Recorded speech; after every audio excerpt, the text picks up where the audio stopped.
O Livro dos Espíritos, da intervenção dos espíritos no mundo corporal.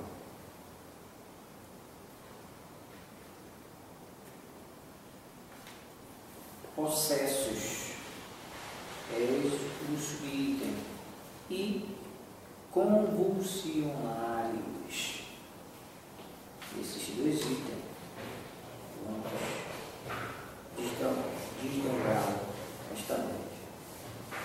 Questão 473. Pode um espírito tornar temporariamente, pode um espírito tomar temporariamente o invólucro corporal de uma pessoa viva, isto é, introduzir-se num corpo animado e obrar em lugar do outro que se acha encarnado neste corpo? O espírito não entra em um corpo como entras numa casa. Identifica-se com um espírito encarnado, cujos defeitos e qualidades sejam os mesmos que os seus, a fim de obrar conjuntamente com ele. Mas o encarnado é sempre quem atua conforme quer sobre a matéria de que se acha revestido.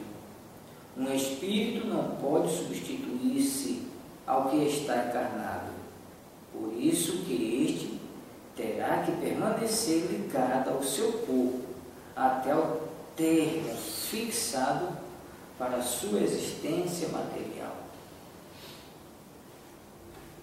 Desde que não há possessão propriamente dita, isto é, coabitação de dois espíritos do mesmo corpo, pode a alma ficar na dependência de outro espírito, de modo a se achar subjugada ou obsidiada, ao ponto de a sua vontade vir a achar-se, de certa maneira, paralisada?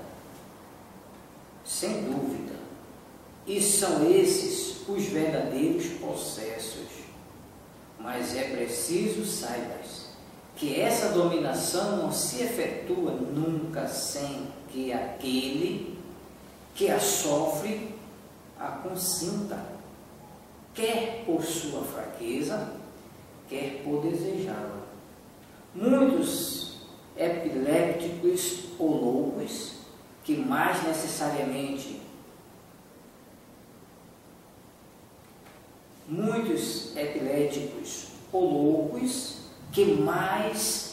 necessitavam de médico que de exorcismos têm sido tomados por possessos.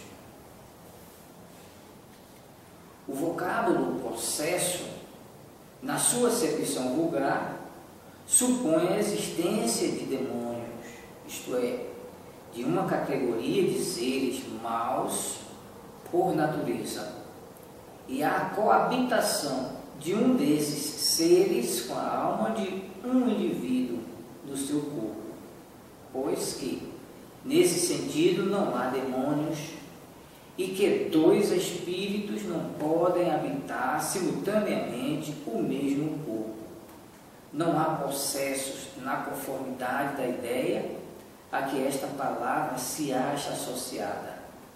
O termo possesso só se deve admitir como exprimindo a dependência absoluta em que uma alma pode achar-se com relação a outros imperfeitos que a subjuguem.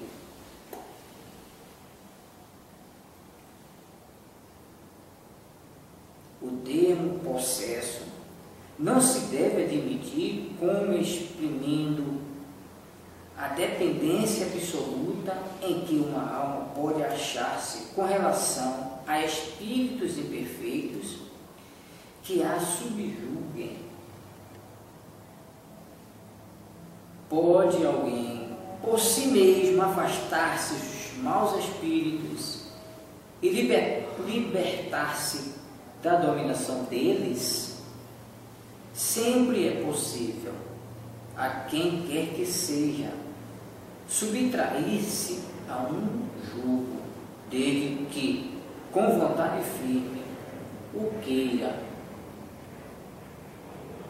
Mas não pode acontecer que a fascinação exercida pelo mau espírito seja de tal ordem que o subjugado não a perceba? Sendo assim, poderá uma terceira pessoa fazer que cesse a sujeição da outra?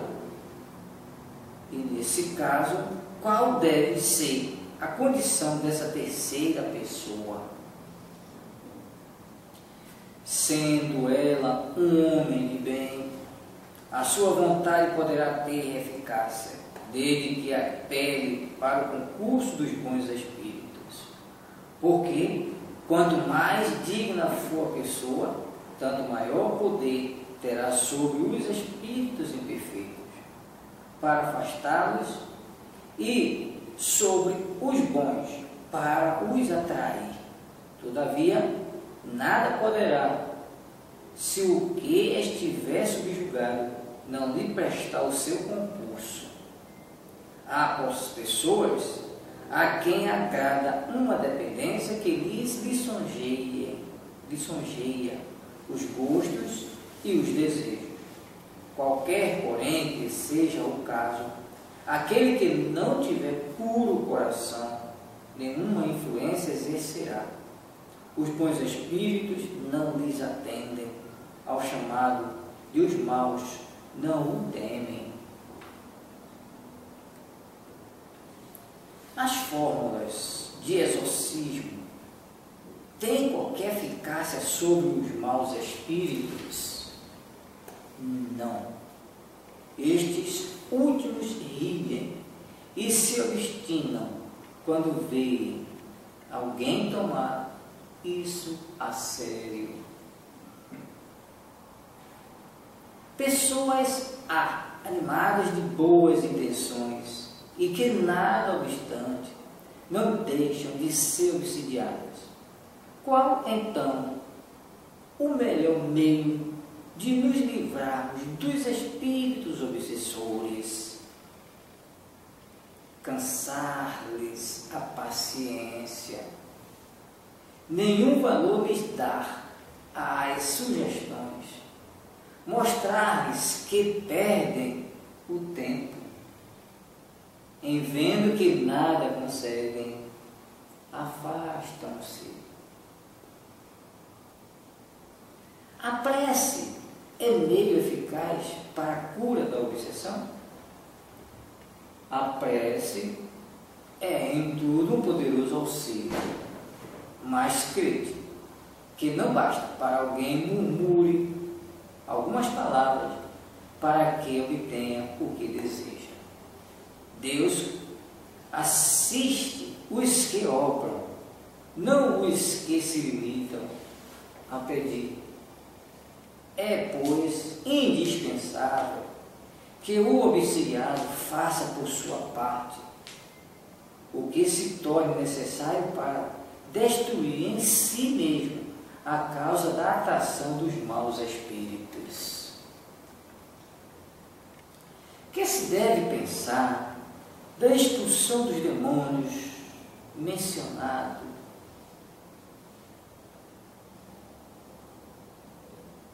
Que se deve pensar da expulsão dos demônios mencionada no Evangelho? Depende da interpretação que se lhe dê. Se chamais de demônio ao mau espírito que subjugue um indivíduo, desde que se lhe destrua a influência, ele terá sido verdadeiramente expulso. Se os demônios atribuídes, se ao demônio atribuídes a causa de uma enfermidade, quando a houverdes curado, direis com acerto, que expulsastes o demônio. Uma coisa pode ser verdadeira ou falsa, conforme o sentido que empresteis às palavras. As maiores verdades estão sujeitas a parecer absurdas, uma vez que se atenda apenas à forma, ou que se considere como realidade a alegoria. Compreendei bem isto, e não o esqueçais nunca, pois que se presta a uma aplicação geral. Convulsionários. Desempenham os espíritos algum papel nos fenômenos que se dão com os indivíduos chamados convulsionários? Sim, e muito importante. Bem como o magnetismo, que é a causa originária de tais fenômenos. O charlatanismo, porém, os tem a miúde explorado e exagerado, de sorte a lançá-los ao ridículo. De que natureza são, em geral, os espíritos que concorrem para a produção desta espécie de fenômenos? Pouco elevado. Supondes que espíritos superiores se deleitem com tais coisas?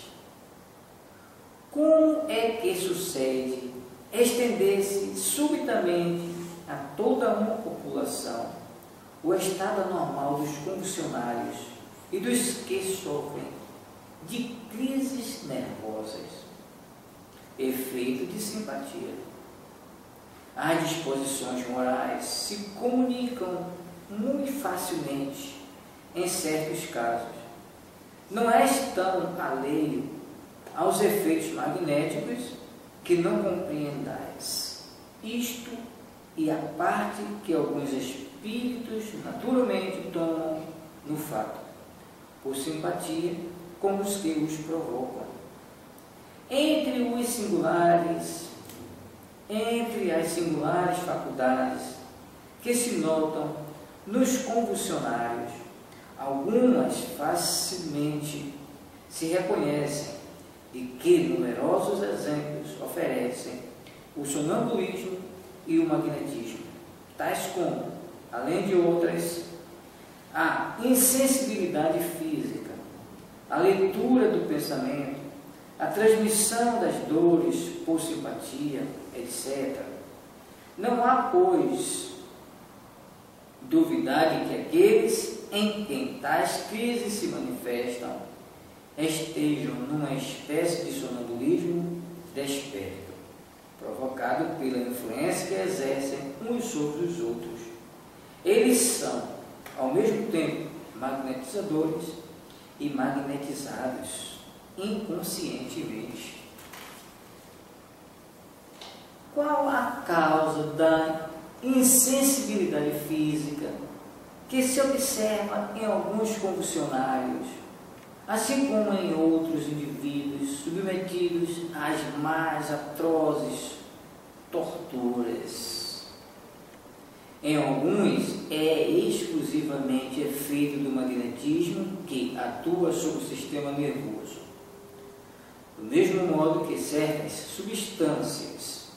Em outros, é a exaltação do pensamento embota a sensibilidade. Dir-se-ia que nestes a vida se retirou do corpo para se concentrar toda no espírito. Não sabeis que, quando o espírito está vivamente preocupado com uma coisa, o corpo nada sente, nada vê e nada ouve.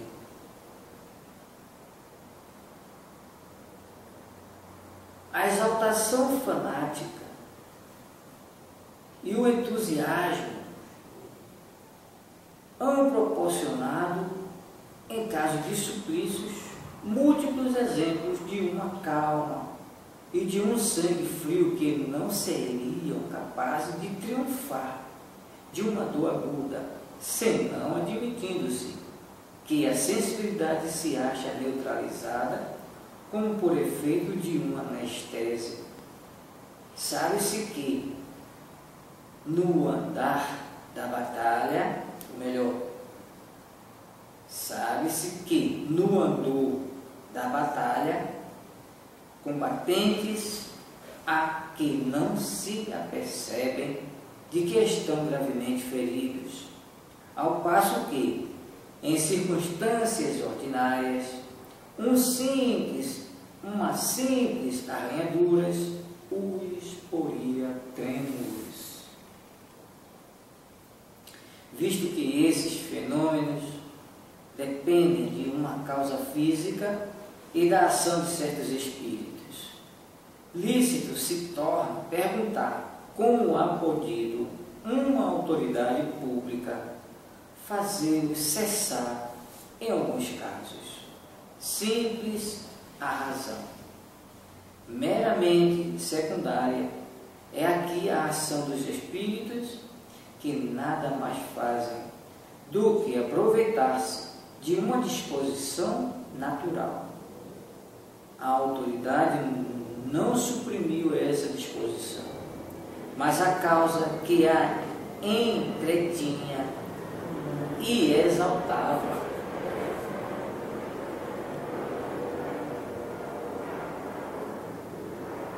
É uma azadura que está passando.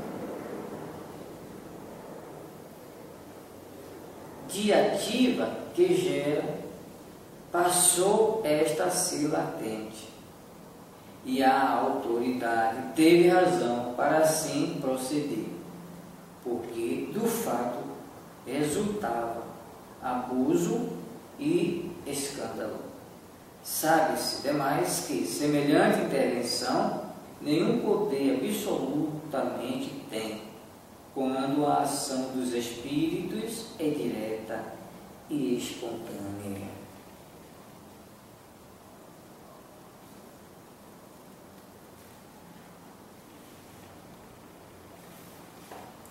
Final. A próxima tem mais.